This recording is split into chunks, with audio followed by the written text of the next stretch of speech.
we are really excited to welcome actually a large panel today to talk about integrated health and well-being under these very interesting times that we're all living in.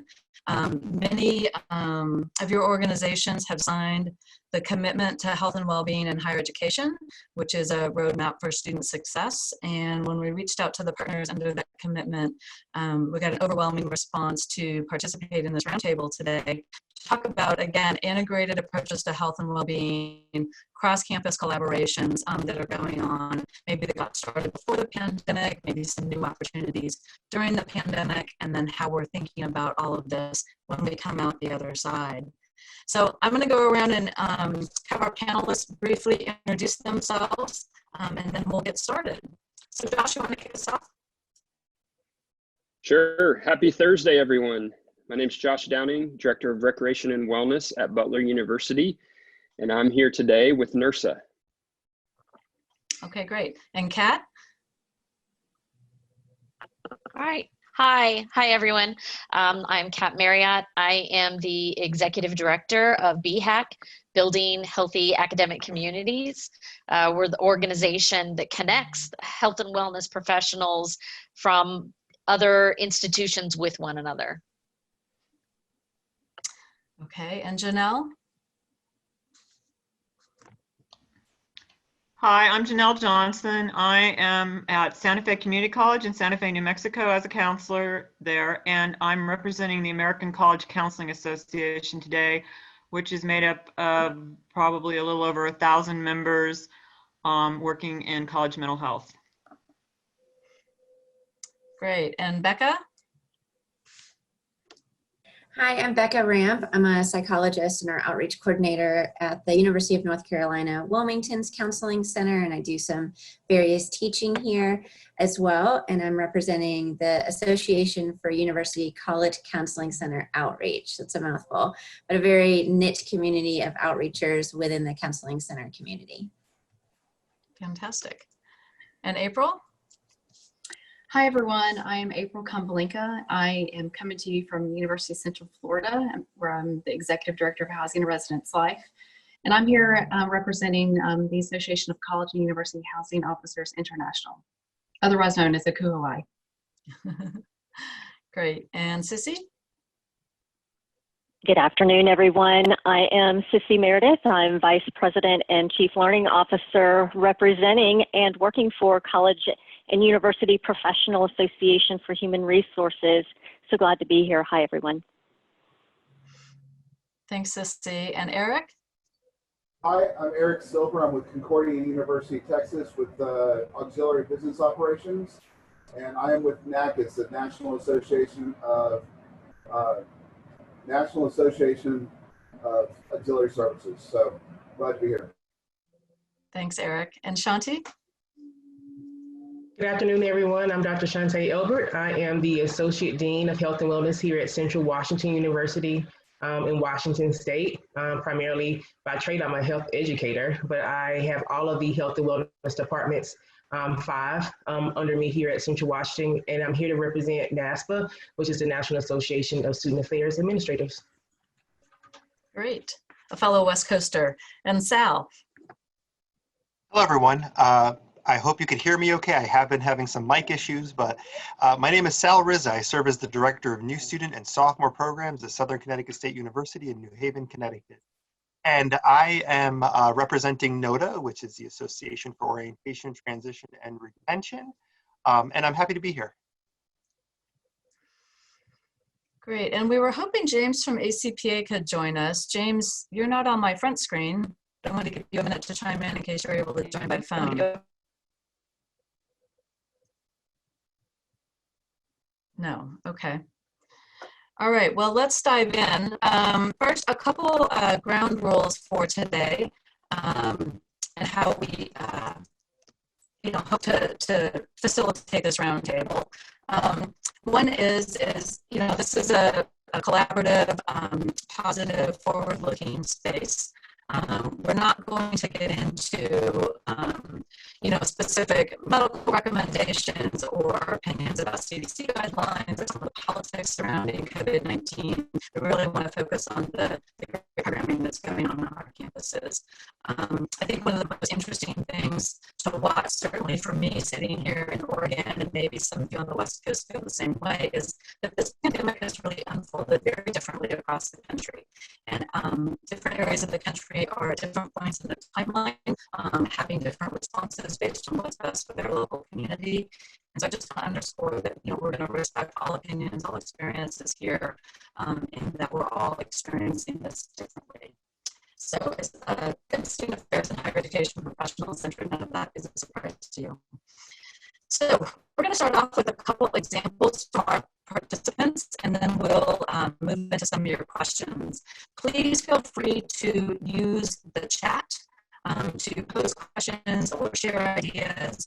It looks like there's some messaging around my mic is sounding choppy, so if that continues, I may have to hand this off to Erin. We'll see if her mic is working a little better. But I want to kick it off with Becca from AUCCCO. She's at the University of Miami, and they've got a great example of how they collaborated across campus to offer a virtual care package.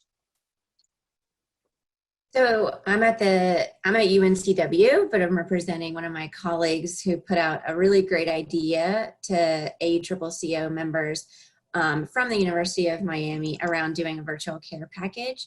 So the Counseling Center kind of started this, and they included a lot of people across campus and then a lot of interdisciplinary well-being folks. So it's an idea of how many people you really could involve. They have it as kind of a living document as I guess would be considered a Google Doc for them. We have something that's a OneDrive where you can do documents like that, but really getting a lot of people. It's on the Counseling Center website, and I can link that after I'm done chatting about it, but I got their permission to share it. But it's something that it's a good example. A lot of our members liked it because you can really get an entire campus involved around this. So we're a campus that has 8 healthy hawks and has 8 different dimensions of well-being. And so really thinking about, we could really use something like this to get a lot of different departments involved to submit this virtual care ideas of how do people continue to take care of their well-being by utilizing these resources that campus departments contributed. So it was a really good and intentional idea around, we want to address a lot of different aspects of well-being and include a lot of different people, and then have this that everybody can see. So it can be a document for faculty, staff, students, the entire campus community that addresses a lot of different aspects of well-being and brings a lot of people to the table to be able to have a lot of buy-in into what they're promoting as a resource as well, instead of it kind of being landing on one department. So that was an idea that a lot of our members really loved, and then kind of emulated and partnered with a lot of different campus partners for a kind of virtual care package, as they're kind of calling it. So that's something I'll link in there, but that was an idea from some of our members that was really popular across our listserv, so we wanted to share it here too.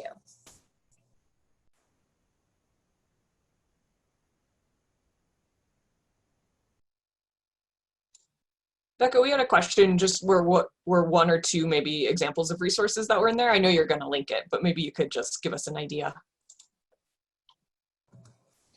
Yeah, so about physical well-being, right? Like our rec center is using like a campus rec website that they're promoting. So they did a similar one for their rec center and promoting what free options the rec center would be promoting at home for workout classes at home.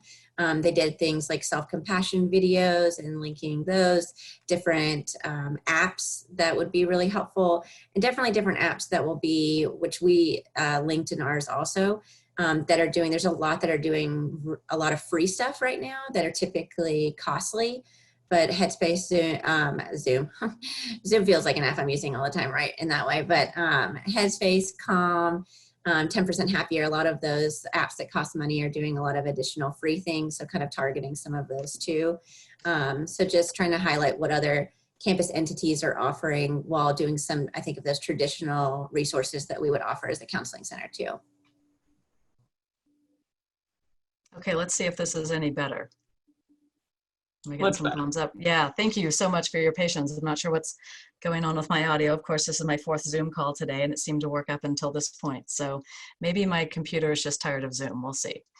Janelle, I wanted to check in with you. You know, we've heard 2 examples so far, but from the community college perspective, what are you seeing that might look a little different around engaging students around well-being? So basically, the conversation a lot has been through the American College Counseling Association is how to support students. You know, some campuses had remote counseling set up, a lot didn't, a lot just had to move to that. And then the other part of the discussion is what kind of remote services are you going to offer now? And so one of the things that we came up with, which actually was an idea I got from another site, but we were able to actually make it our own, is we use the Canvas online learning site. So all of our classes moved to Canvas, everything moved to Canvas. And so, you know, a lot of centers are putting up links and things like that. We decided as a counseling center to actually make a wellness site in Canvas. So it's called the Chill Room Living Remotely. And we set it up like a Canvas course, although it's no credit, there's no assignments. But what we did is we went in and we made modules. So we have like a COVID-19 support module. The second module we have has to do with basically dealing with anxiety, some little stress type things you can do. We have modules about, so our campus has created a bunch of volunteer opportunities, going into labs, cooking food, creating masks, different kinds of food drop-off. So we have a module in there supporting, you know, if people want to volunteer. And then we've loaded a lot of activities in there that could either be like yoga, meditation. We have a an art therapy intern this semester, so she put some art activities that you can do. We put some games in there that you could do. So we put like a lot of different resources, including community resources, connecting students to the community. But then we did something which is really crazy, but we talked our campus and our president into just loading that into everybody that's on Canvas. So that's every faculty member and every student. So we have more than 7,400 people that have that on their Canvas course list, so they can totally ignore it if they want to, or they can actually open it and access all those resources. So we're really excited about that. I've been sharing that with ACCA as we look at different ways to try to support students, and especially those of us with smaller campuses that don't necessarily have athletics or housing. So that's can be smaller private schools, as well as, you know, some of our community colleges, but even a lot of campuses are trying to integrate things coming out of their health and wellness areas. So that is what we did at our campus, and so far we've had a pretty good, response to it. That's fantastic. And so to all of you, some of these new things that you've started, do you see them continuing on post-COVID? I'm going to say for me, we're going to have to keep all this going, because how we're going to work at our campuses for the next year is going to be very different. And I think what this is forcing all of us to do is think about what resources that we can actually put online, because some students aren't going to come back to campus very soon, or, you know, they're going to want full services or as much services as they can get. So that's, you know, part of this collaboration too, is understanding what all these different organizations are providing in all these different campuses. Shawnté, I want to turn to you now as we think about, you had a great question about how are we reaching diverse populations and diverse audiences as we do all this outreach. You know, sometimes it's easy to reach, I think, a core population, but how are we making sure we're reaching some of those populations that we aren't always as successful at reaching? So did you want to share a few thoughts on that before we open it up to the audience? Absolutely. So Central Washington is considered a regional institution. Most of our students who are from the suburban, urban areas are on the west side, as we call it, which is Seattle. And so one of the things we recognize is that a lot of our students are used to the diversity of Seattle, but they don't get that here in Ellensburg. And when I got hired here, they wanted me to fix everything immediately, which is impossible. So one of the things I've encouraged my staff to do is to take a couple things into consideration when it comes to like socioeconomic status of our students. A lot of first generation students to make sure the activities that they do can be inclusive to not just the students, but their families they may be home with. So that can come from what the Wellness Center is doing as far as outreach and education. Same thing for recreation. Our accommodations have obviously been so important for us in making sure faculty have a good understanding how to make classes inclusive for all the students, and making them asynchronous is probably the best way to do that, so they can record classes and they can be easily translated for those who need translation, and then also for the other accommodations. And so we've been working with our multimodal, which is for faculty assistants within the classroom. We also use Canvas, and so we've been doing, our disability staff have been doing workshops with faculty on an ongoing basis to teach them about some of the ways to make sure things are not only accessible, but inclusive. We also just had a brief training with our DOS directors last week on how to be inclusive in social media postings, such as using the Camelback. So if you want the readers to read it, you have to hashtag it in like CWU and then capitalize every word of the next thing that you do. And so most of our staff didn't know that readers can't read short case words, even on a hashtag. And so we've been doing a lot of those conversations. Being mindful of the home environment. I just had a chance to speak with the Associate Dean's team yesterday that a lot of students are home. They don't have beds. They may be sleeping on the floor, and just being mindful of what grace looks like in this time of a lot of the work that they would normally be able to do, they can't do. They may be babysitting their family members while their parents are still trying to work. So just being very mindful of all those environmental factors. We're mindful of the interpersonal violence numbers across our country increasing. And so my advocate has been doing intentional reaching out along with our case managers to those students who have been impacted through sexual violence, interpersonal violence, because a lot of them have been on safety plans and they are still home with those partners potentially. So we've been very intentional of reaching out to those students. For programming, our students of color love some of the programs, campuses that are larger that have diverse staff bring. And so I've been working this past week to connect my staff with staff of color in recreation, staff of color in wellness center. So I was talking to the rec staff the other day and I was like, so when are we going to have a twerk yoga or something? And they were like, what? And I said, if we look at some of the HBCUs, that's what they're having and they're quite popular. So if we can't bring in the staff, this is a great time to reach out to some of those colleagues across the country and maybe collaborate and or bring their student staff who are teaching those classes and we can contract with them. And this is a perfect time for us to launch programming that we normally wouldn't have had the opportunity to do. And same thing for our Wellness Center staff since this is April. And we've wrapped up some IPV programming, but we want to beef it up and be very mindful and intentional of our diverse populations. And so that has been pretty much the bulk of a lot of what we've been doing, but I'm just constantly reminding them to dig deeper, to look across the spectrum of the diversity of our student populations and not just on accessibility or race, ethnicity, but also the other factors that make us very unique individuals. Mm-hmm. Yeah, I love that example of, you know, just because maybe you don't have the resources or the time or the talent to put it together within your own institution, institutions are sharing in all new ways right now, right? Mm-hmm. And making their programming available to students at other schools. We are certainly seeing that in recreation with the sharing of virtual fitness content and well-being content.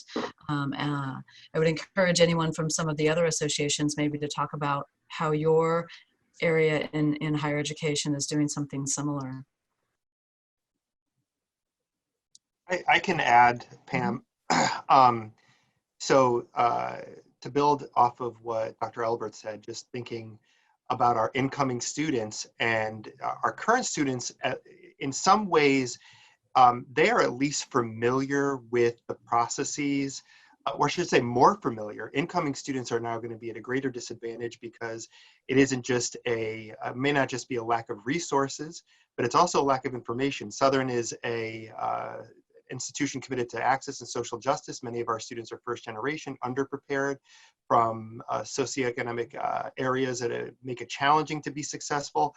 So being mindful of the way in which we're implementing the transition programs, orientation otherwise, they might not be able to fully participate in a call like this So how do we engage them in different ways? And then adding parent-family programs and thinking about language barriers. So it is, I don't know that there is necessarily a one-size-fit-all answer, but it is continually being mindful of those things, having those conversations, and being able to do some game planning to support those people. And more importantly, I think most importantly, is to help them ask the question. Sometimes it's just a matter of naming what is there so that they, as a student and parent and family, could say, I didn't even realize that this was a possibility. So that's where I think a lot of the conversations that I've been involved in over the last couple of weeks have been. First, in terms of what are we doing? And then second is, what are we doing for those that are going to struggle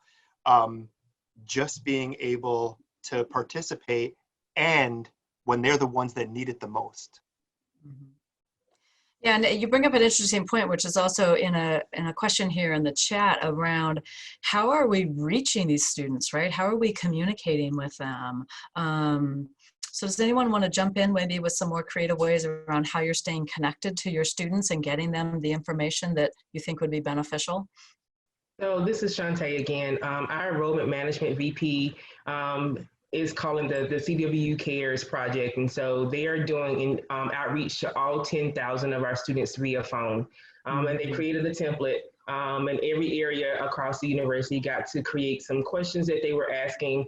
We also asked them, we were able to pull some data around Canvas login. And so we had volunteers from across the campus. They call about 1,000 students a day. And every day I may get an email saying, hey, 4 students talked about mental health or health and wellness concerns, and I get them to my directors, and they do intentional outreach within the next 48 hours. And so it is a lot. When I first heard it, I was like, y'all are crazy. But what I've seen is as they're opening up about the academic and staying engaged and staying enrolled, obviously this is a retention component, I've been able to ask them how they are doing and just don't get the okay. So I've created the prompt for the callers. And we've had just in the past 2 weeks around 10 students that we've been doing outreach, and from so far they have been very happy just to hear somebody from campus. And it's everybody from our admins, some of our staff who are groundskeepers that are not working, some from dining, some of our VPs. And so everybody has volunteered. So you never know who you'll get a call from. And what we've heard is that the students have been very receptive and appreciated those phone calls. That's fabulous. Anyone else want to jump in with a creative way to stay connected to students? I was going to say, even at Santa Fe Community College, we have some employees that can't work remotely.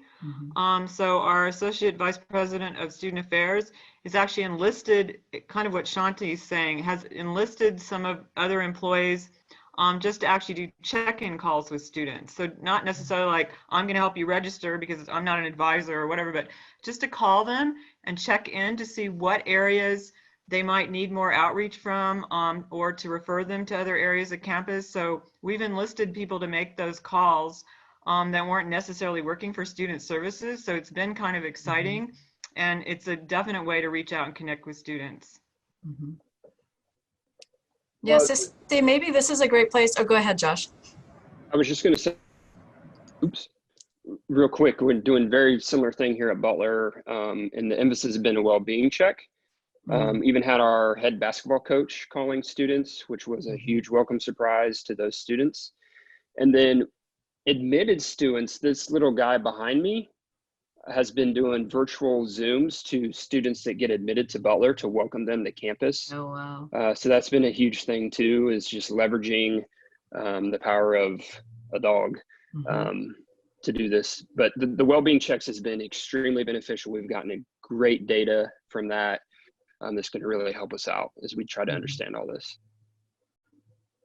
Yeah, and Sissy, these are obviously great stories about, faculty, staff across campus, having to let go of their job description and lean into new work. What would you like to add from CUPA-HR's perspective? Yeah, thank you, Pam. Good afternoon, everyone. And I don't know if anybody's been noticing, but I've been taking copious notes here because everything that has been shared so far, there is such a great parallel to the work of what HR does, but really across the board, what all of us are doing as it relates to staff and faculty. And, when we thought about 55, 56 days ago, when a lot of us went remote, you know, we still had to take into consideration those who were still on campus. And so really kind of on the onset, there were two big things when you think about health and well-being from an HR and a staff perspective, and those were the physical setups as well as the emotional setup. So from a physical setup, were we able to aptly get everybody set up in their new work environments, whether they were going remotely or whether or not they were classified as essential workers and remained on campus? So how are we keeping both of those sets of employees both safe and healthy? In addition to that, to the emotional setup, the crisis itself has created such an emotional toll on everyone, but to shift the way that you do your work and to be now socially disconnected to those that you work with every day, we had to ensure that folks still felt connected. That sense of social belonging is so critical in a time like this, and we can't go out and do the normal things we want to do to unwind. Therefore, we're stuck in this virtual space. And so I think from a high level, those were some of the things that we took into consideration pretty quickly. And what followed from that were some extraordinary outreach approaches, just like all of you have shared in terms of your outreach to students. I mean, I think the mantra has been, we're all in this together, and I think we're all embracing that so much that we're doing coffee breaks and doing these weekly. A great example is from the Houston Community College, where the CHRO there is setting up virtual coffee breaks and does almost like these live shows and interviews folks from across the campus to talk about some of the initiatives and projects that are still in the works or how their teams are acclimating to the culture. And then on top of that, she's just providing the briefings as to what we can anticipate right now on our campuses and what we can anticipate in the near future. And some of these CHROs and even HR professionals are really trying to encourage how the supervisors and managers are maintaining that outreach to their individual team members. So how are they setting up Teams chats? How are they continually emailing and checking in? How are they helping them stay connected to true purpose? And Shawnté, you brought up an extraordinary point that I don't think, you know, from an HR perspective, we know about, but we haven't really taken into consideration. And those are those individuals who worked on campus, but also who are students on campus, that when they go somewhere, it may not be to a home. They may not have the resources like food and shelter that all of us can, so many of us can take advantage, or I can't even talk about it, it gets me all mixed up, can you tell, that we take for granted. And so those are some of the things that we also do now for our staff too, saying, so what kinds of employee relations or employee resources can we offer to those folks as well? So I'll stop there because I could continually talk about the great work that our HR folks are doing, but they're very parallel to some of the things that you all are saying. And before I get muted, I just want to say thank you all to all of you. Wow, extraordinary work. And I can't wait to hear more. Thank you, Sissy. April, I want to invite you into this conversation because I think housing has been doing great work in this area, and you know, you have a little bit of a unique relationship with students in terms of being their living environment. Absolutely. You know, when we talk about staying connected with students, one of the pieces that we have done here at UCF is really find a way to reach out to students who are no longer on campus, and so we have these intentional conversations with them. I know that many institutions across the country are doing the same thing. And it's hard because we have some students, especially, I'm speaking directly to UCF, we had students that didn't have a home to go to. Mm-hmm. And so we had to make exceptions to allow them to stay into the semester, into the summer. And so it was important for us to create this safe space for them because they had nowhere to go. What's interesting for us is that we have our own managed property. We have managed properties and we have university-owned properties. And so for us, the working relationships with our managed properties was extremely important, and hoping that they would walk in step with the decisions that the university made to provide accommodations for students who weren't able to go home. I think from a staff perspective, what's been really important to me, as we're taking care of students, it's also important that we're taking care of ourselves. And I have been very intentional about ensuring that our staff is taking care of themselves. But at the same time, I'll just own, for me, I am working more hours than I ever did before, and find that I don't leave my little spot that I'm sitting at right now until the end of the day. And so I think it's really important as we are taking care of others, that we're also taking care of ourselves. And sometimes it's hard because we have a lot of pressure, and we also need to make sure that we're taking care of ourselves as we take care of our staff. And so I have Zoom meetings with my staff, and the past 3 Zoom meetings that we've had, we've somewhat invoked some fun into those meetings. And so we had a hat day, we had a dance session meeting, and we also had, do your favorite Zoom backgrounds. I was telling the group before we came on, I was in need of toilet paper, and so I had a toilet paper background at one of our meetings. And so I think it's important for us as leaders that we are showing that grace, but also showing that in this time of crisis that we can be light on our feet, and that as we're telling them to take care of themselves, we also need to take care of ourselves as well. Yeah, absolutely. Sissy said it in an earlier conversation, it's not really about work-life balance, it's about work-life integration.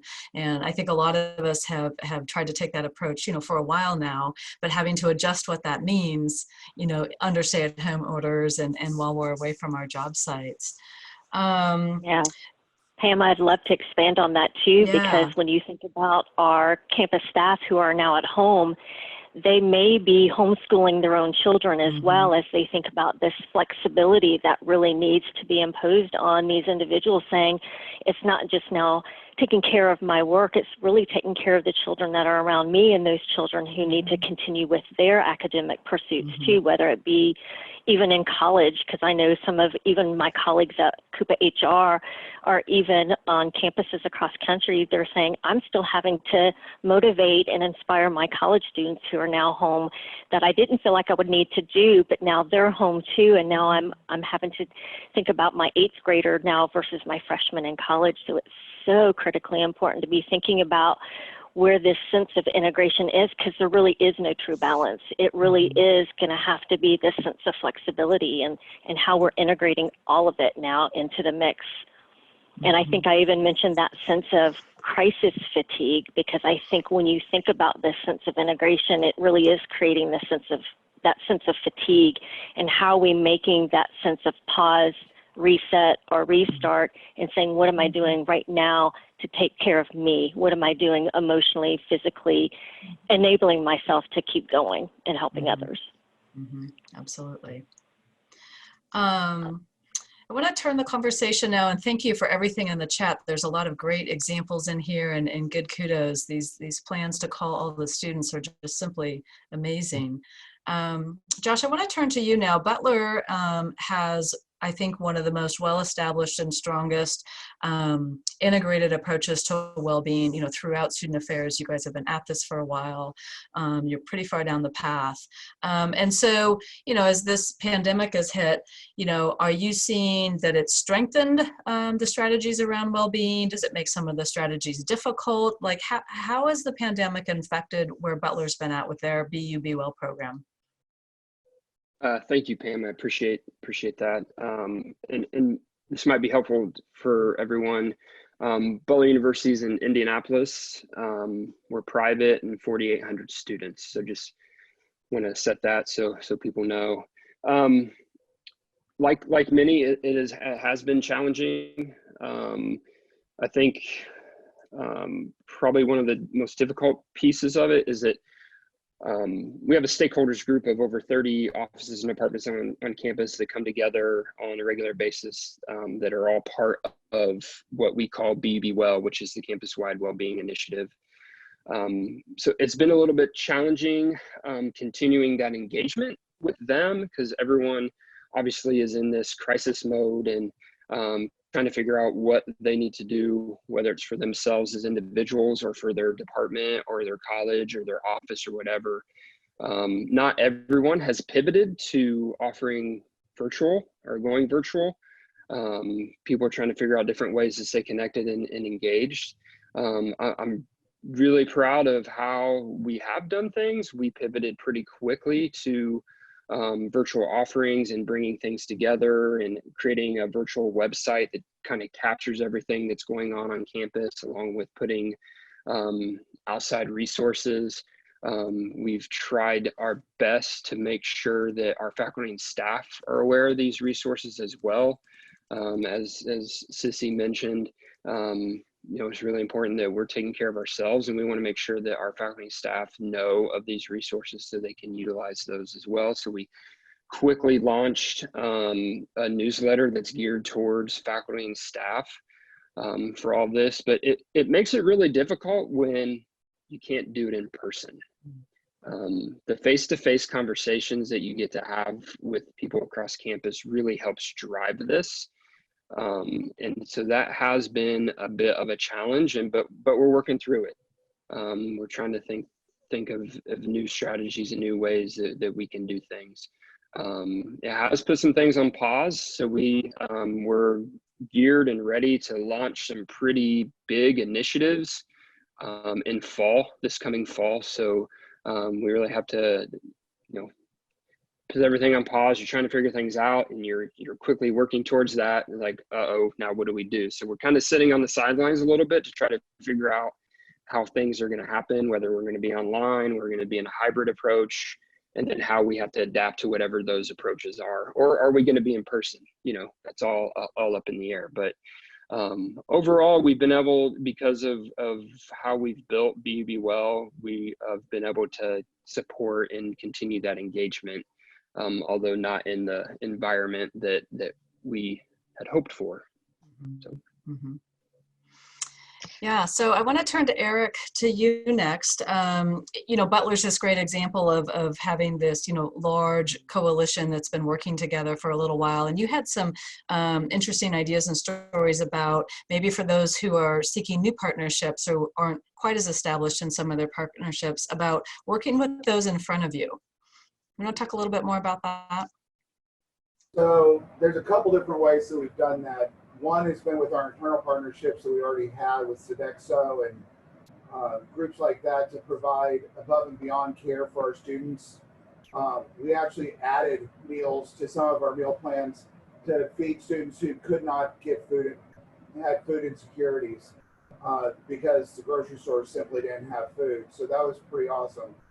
But our latest initiative, we actually wrapped up our semester on Saturday, and we have opened up our residence halls to first responders who are concerned that they may have been exposed to COVID, but they have not been diagnosed. And so they're saying for some ridiculously low price, like $25 a night, essentially enough for us to clean the place. And that's being paid by the union. So we're actually forward facing and welcoming our neighbors in and being a resource to those who are on the front lines. So that's available to firefighters, police officers, EMTs, nurses, doctors, anybody who has a very high likely chance of being exposed to COVID. That's fantastic. We've been hearing stories, I'm sure there's many in housing, there's been some in recreation about converting to medical facilities. So when we think about, yes, it's about the students and faculty and staff, but those town and gown relationships are very important, and in some communities more so than others. So do others have examples to share about how they're really supporting their community beyond the walls of campus? I can give one. We just partnered with Santa Fe Community College in Santa Fe with the World Central Kitchen. Some of you may have heard of it. And what we're doing with that is actually preparing food for the community. We have some, we actually have some culinary students coming in, our culinary chefs, but also students that have already graduated, students that just want to do food prep. And we have our nursing program coming in and actually taking their temperature before they go in for food prep. And then we're packaging food. We're taking that out to the community, but we're also doing student pickups. And the meals that they're preparing, it's not a single meal, it's more like a meal for a family of 4. So on Monday, Wednesday, and Friday, our students can come pick that up. The other thing is we have a really strong greenhouse program. So that greenhouse had to keep going during this. So students or families of students were able to sign up to have greenhouse deliveries of fresh produce once a week. And the other thing that we're doing is for our local hospital, we're utilizing our fashion design studio and we're cutting and sewing gowns using material that our hospital actually provided the college. So we're reaching out to the community, but also it's a way for some students, and actually some of our faculty and staff are also involved in all these initiatives. But I think it's been really powerful for our campus. It's really powerful for students to see that we're doing that in the community as well. Anyone else from the panel or the audience who wants to pop in with an idea? April?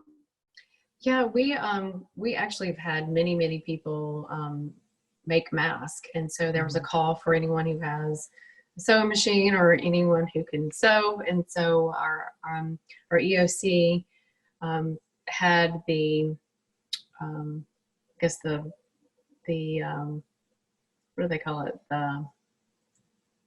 the pattern, that would be the word I'm looking for, pattern. They had the pattern for masks, and so we had many people, even on our staff and across the campus, that participated in making masks for our local hospitals. And that really brought the community together. That's fabulous.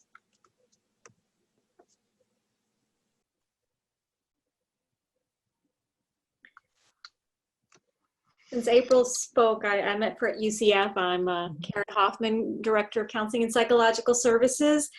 And we ended up partnering, hi April. We ended up partnering with our UCF Communications and Media, who, have live streams, and we were doing a lot of our own videos, creating them either, I think, pre-recorded, but they wanted us to do an Instagram Live. And so we're doing mindfulness or meditation Mondays, and every 12 at noon, one of our staff members does a 10 to 15 minute guided imagery, relaxation.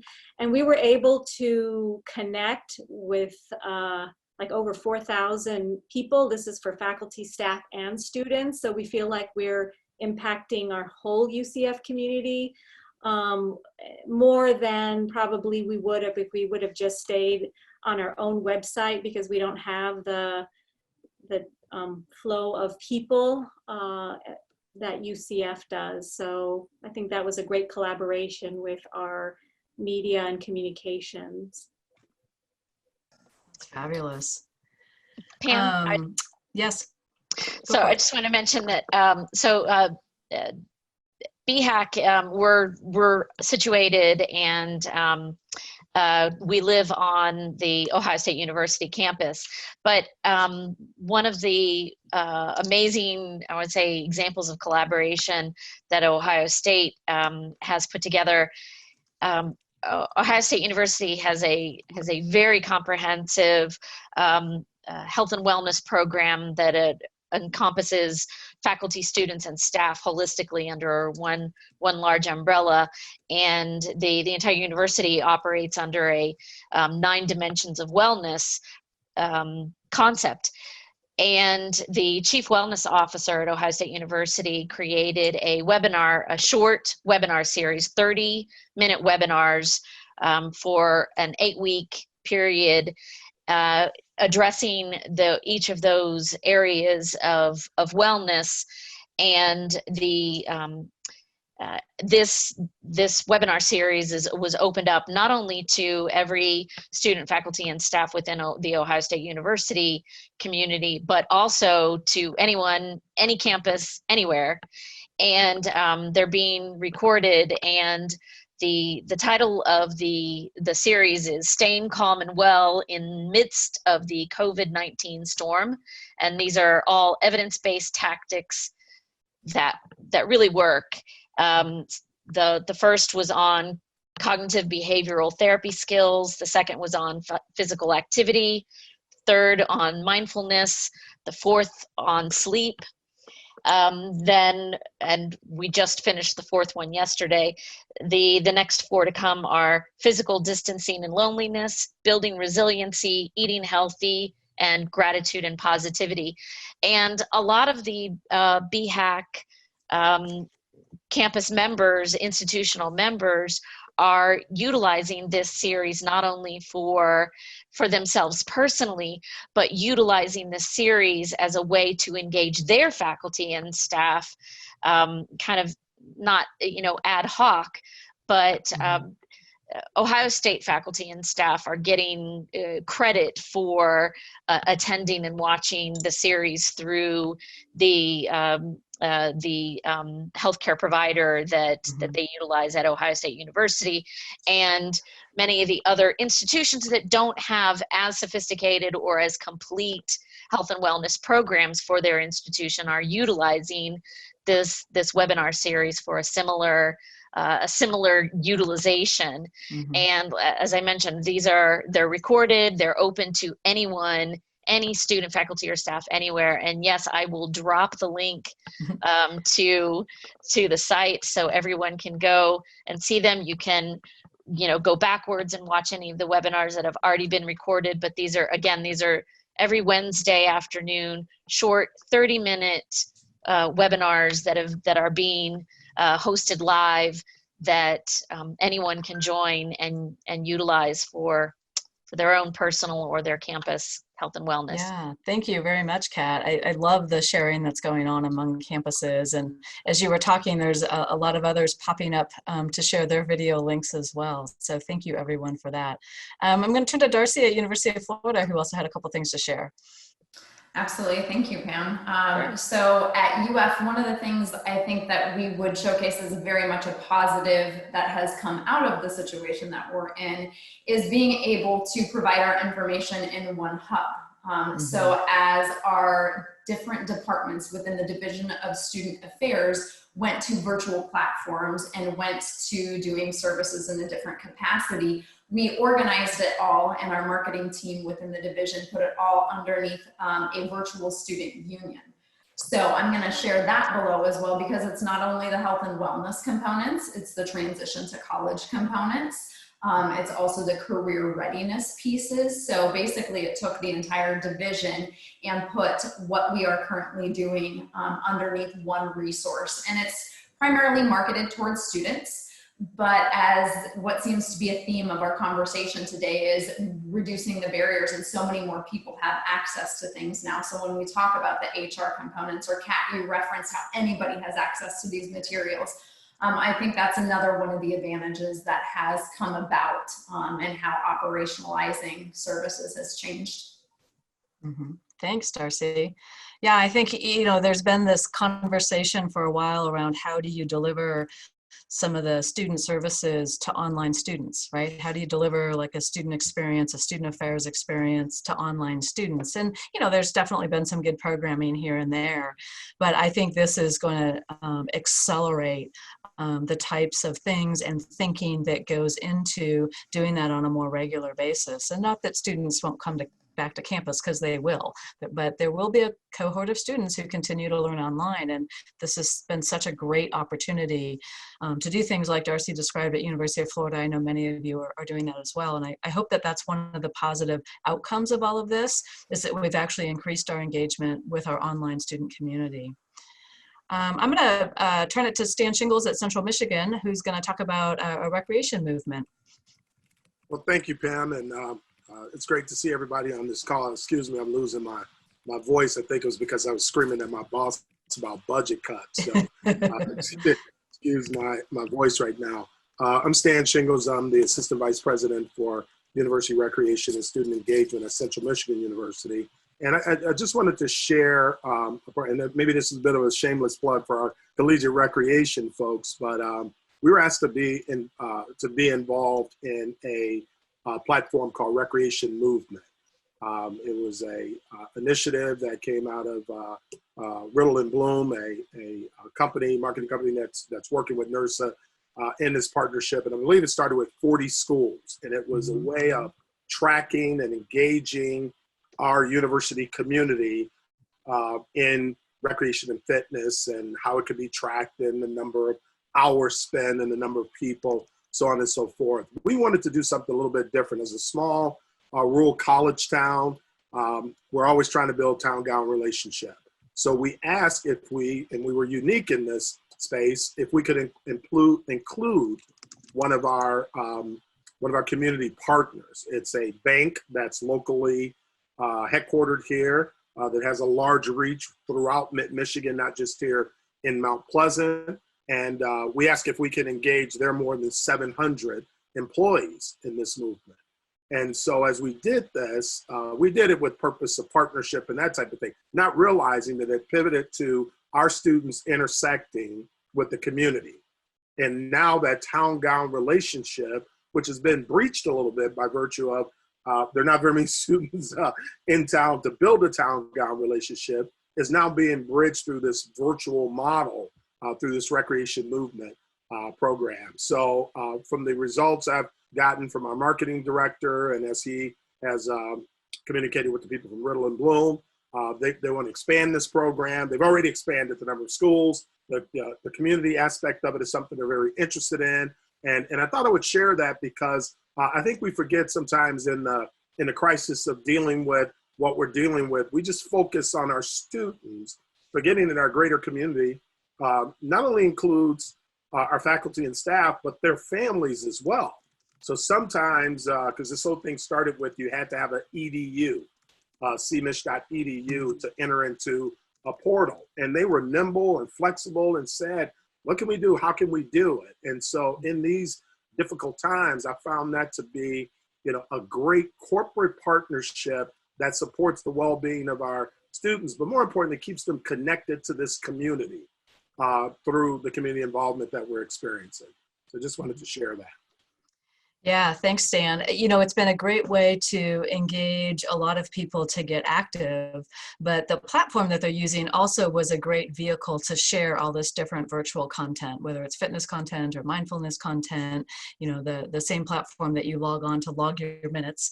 And there's some light competition in between the schools, but then there's also a goal of trying to get 5 million movement minutes out of the entire, higher ed plus, I'll say, for Stan's local community, the higher ed plus community.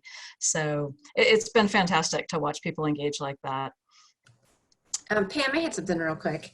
Sure. I just wanted to throw out there, just as maybe some validation for those who are experiencing this too, that this is really, for my university, for a lot of counseling centers and many universities as a whole, made it really recognizable how much maybe we need somebody who does these things, makes videos, manages social media, does websites, like how much we need a full-time person to be able to do all of those things, whether that's for your division, for your department as a whole. And obviously budget-wise, this isn't a good time to hire new people, but it is something that I think a lot of us are experiencing, that like, wow, we didn't have this in place and now we're really feeling that we're talking about harmony and all this self-care, but a lot of this is adding on to people already doing a lot.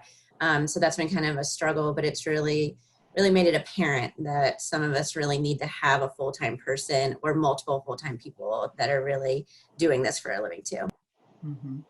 Yeah, that's a great point. Pam, can I just jump, Sal again.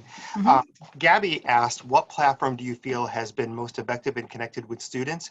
Mm-hmm. So I don't know the answer to that, but I do know this. Students have been really vocal about the number of platforms that we are currently using to engage them, from Microsoft Teams, WebEx, Zoom, and so on and so forth. So I don't know the answer to her question, but I did want to mention that it's something to be mindful of and something that I've been thinking a lot about in conversations we've been having, especially again, looking at the incoming class and what we're asking them to do and how that could be confusing, as we think that they're digital natives and they understand it all. But the truth is that I think sometimes they struggle much more than we think, navigating the number of ways which we're asking them to engage. So Gabby, good question, but I don't know the answer, and I don't know if anybody does. I'd love to hear it though. There was an interesting, I don't know. Oh, go ahead. I don't have an answer, but I wanted to just share one thing that we haven't talked about, that this is a perfect time to look at your mission, vision, values. Our unit is new, so having 5 departments, and then we'll add case management later this year, is a great time to go back and look at those mission, vision, values, diversity statements. And then this has been a good time for me to reconnect. I like to mentor some of my staff that want that mentorship. So I've connected them either through our own platform of mentorship or connected them to others that I know. And so don't forget about your own professional development at this time. We will come out of this and there will be jobs still posted again. And so I can't emphasize enough that, hey, look at your resume, all this new work that you're doing, jot it down, don't forget it. So that way, when we get back into a very robust hiring phase, you don't have to kind of get yourself together. You've already been updating your resume, looking at new mentors, connecting with people. So I just wanted to emphasize that for your own personal development. Shawnté, that's a great point. I mean, all of us are developing new skills and having new professional experiences, you know, by the hour, if not the minute, right? And so to take some time to jot those down and you know, really treat that also as a moment of celebration, right? About the learning and growing that's happening. I'm so thankful you brought that up. We are just about to the top of the hour, and we are not quite double booked, but back-to-back booked in these Zoom channels at NIRSA. So we do need to conclude this for the day. But thank you so much for all of you for joining us today, for staying committed to health and well-being and to integrated approaches to health and well-being, for all that you shared in the chat. A recording of this, including the chat, will go up on the NIRSA website, nirsa.org/motion. Should be up later tonight or tomorrow morning if you want to share it with any of your colleagues, or if you need to scroll back through the chat to find a resource. So thank you, everyone. Thank you to my panelists for sharing such great information today, and I hope you all have a great rest of the week.